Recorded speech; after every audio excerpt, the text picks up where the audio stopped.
Hello and welcome back, dear students. This is the part 3 video of the chapter tissue, and in this video we will be studying about the complex permanent tissue. In the first video we studied about the introduction to the plant tissues and meristematic tissues.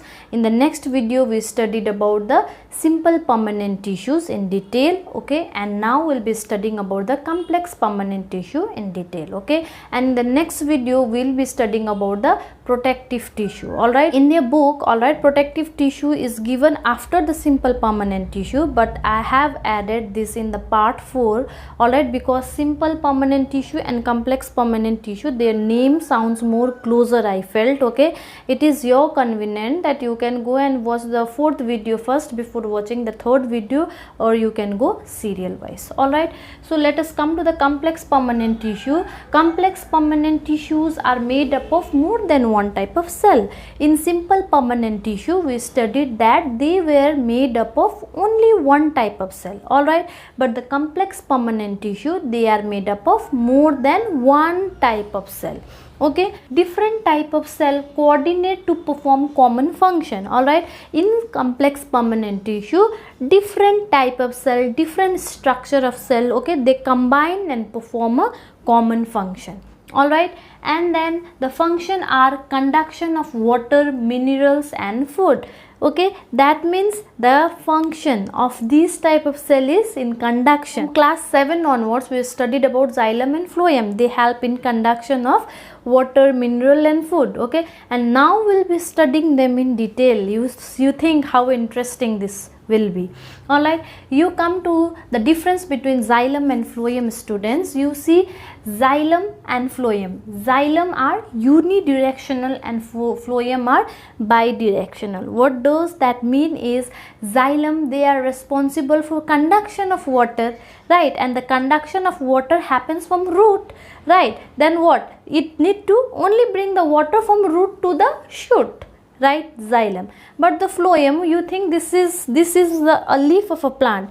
From this leaf the food need to be conducted at the tip also and down the root also, isn't it? That means the phloem are responsible for the transportation in both the direction, up also, down also, okay. And you see here it conducts the water and mineral from root to shoot, and it conducts the food from leaves to different part of the plant, right. It is also called transpiration and it is also known as translocation, okay. The process of conduction from the xylem has been given a new name, that is transpiration, and the process of conduction from the phloem is again given with another name, that is translocation. I hope this thing is clear to you, all right.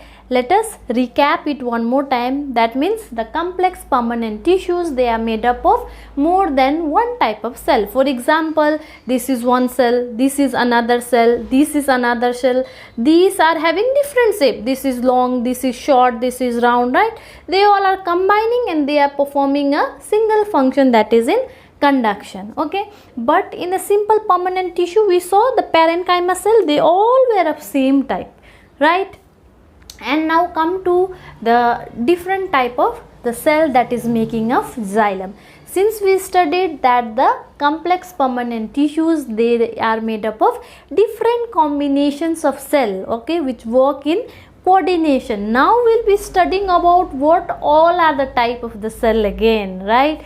You see here they are, first is trachea, second is vessels, third is xylem parenchyma, and fourth is xylem fiber. Xylem fiber is also known as xylem sclerenchyma, all right. What you need to know about all these 4 type of cell is, you need to know the type of the cell, whether they are living, whether they are dead, okay, what do they contain in the cell wall, okay. And you need to know the structure, whether they are cylindrical, whether they are tapering, whether they are flattened, all right. And you also need to know the function. That means you need to know the 3 things, that is the type, all right, and the structure and the function. So let us study about each of them. First is the trachea. Tracheates are tube-like, all right, and have a tapering end. You just have a look at the diagram sidewise, all right. Okay. And they are dead with lignified walls and the pits are present, all right. You see, what is tube? This is a marker. This is in a tube shape, that is cylindrical by appearance, all right. Have a surface inside them from where the water can be conducted. Okay, now you see here they have a tapering end. They are tubular. Tubular means long, cylindrical. Okay, and they have a tapping end means they have a pointed kind of end. You just see in the diagram also. Okay, and what is another thing is they are dead. By nature they are dead, and they have a lignified cell wall, like we studied in case of sclerenchyma, that they were having a lignified cell wall. Here also the cell wall is made up of lignin. Okay, and they are having a pits on their body. Pits means it is kind of small छेद. Alright, एक छेद होता है उनके body में जहाँ से water का सीपेज या कंडक्शन या परफोरेशन होता है. सीपेज का मतलब क्या है? मतलब यहाँ से उधर जाना. ठीक है, यहाँ पे छेद है जिससे पानी इस सेल से दूसरे सेल तक जाता है. Alright, now you come to the function of the tracheids, that is water and mineral transportation. Now the function of trachea is just to transport water and minerals. Alright, now coming to the vessels. Vessels are again cylindrical, tube like, lignified. Means see here, you see here there was mentioned tapering end, but here there is nothing mentioned here. Why? Because they are not tapering. Alright, they have no tapering end.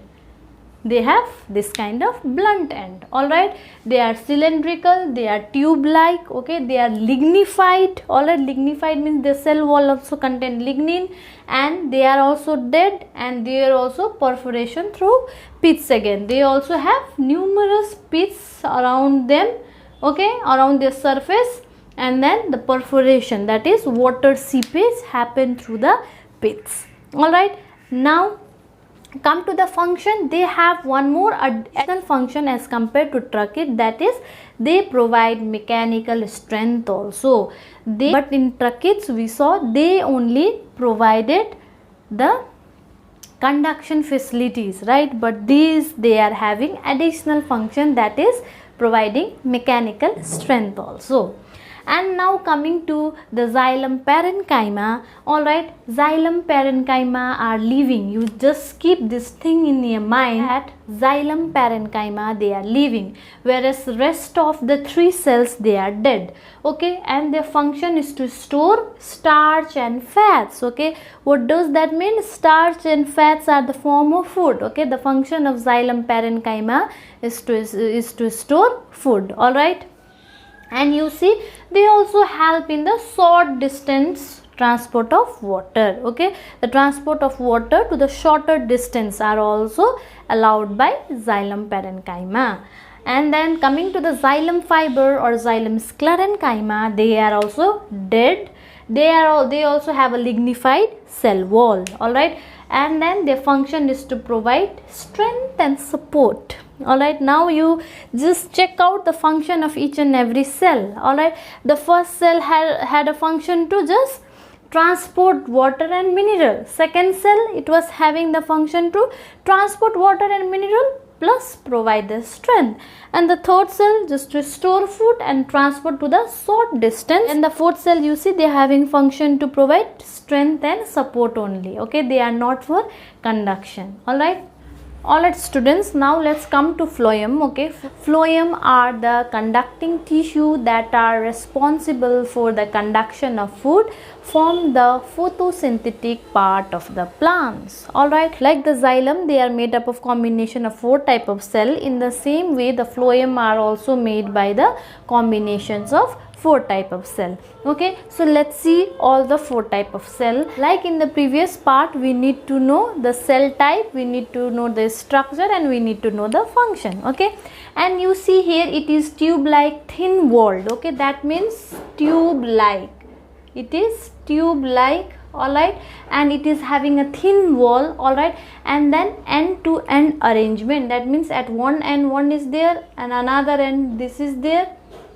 Okay, and then again another end, and then again another end, it is like this. Alright, see, end part contain porous sieve tubes. Okay, at each end there are pores, you see, like this. Okay, and you see this part is like a chhanni. Alright, that is used to filtered the tea, all right. And then what happens during that? If there is small kind of perforation, that means from here the sap can enter here. Okay, there are so many pores, and from here the sap can enter here, and from here it can enter here and the next cell. Okay, in the same way xylem vessel also they work. They also have end to end kind of arrangement. Okay, I didn't mention this there. Okay. They have the pores at this part also. Alright, another thing is they have the pores here also. I told you in xylem vessel when I was teaching, and in the tracheids also. Alright, they have the pores at the body part also. Here also they have a pits, I told you, isn't it? And here also they have a pits. And then you see from here the xylem is going. Alright, this is a conducting vessels of the xylem, and it can take water from the xylem like this. All right, and then you come to the function. They conduct sugar. Okay, that means the sieve tube, they conduct sugar. And companion cell by the name, what does this sound like? It sound like company, isn't it? That means it is giving company to the sieve tubes. All right, it is like, truly I am telling that, okay, it does not have their own definite function. Okay, their function is to just help the sieve tube to conduct the carbohydrate and sugar in the more proper way. All right, and you see they are also thin walled, and they are also having a tube kind of shape. Okay, and the phloem parenchyma, they are the living cell. Okay, phloem parenchyma are again living here, and they are responsible for the storage of food like xylem parenchyma. And the function is they are act as a transport cell and help in conveying the food. That means the food which is taken by the sieve tube, okay, are at the end conveyed by, just given by phloem parenchyma. That means if I say my hands are helping me to bring the food, okay, and my fingers, they are helping me to final transfer, it is same thing. You see, that means the sieve tube is helping to take up the sugar and the sap, right, but the phloem parenchyma is helping in the final transfer, okay, to the spot. And they also store food. All right, and the phloem fiber, they are thick walled. Okay, all are thin wall except phloem fiber, and their function is to provide tensile strength to the plant, and they are dead. Okay, these are living and these are dead. All right, I hope this part is clear to you, and if you have any sort of problem, then you can please comment me on the comment section below. All right, and in the next video we will be coming up with the protective tissue, and then we'll be moving forward with the animal tissue. Thank you so much, students.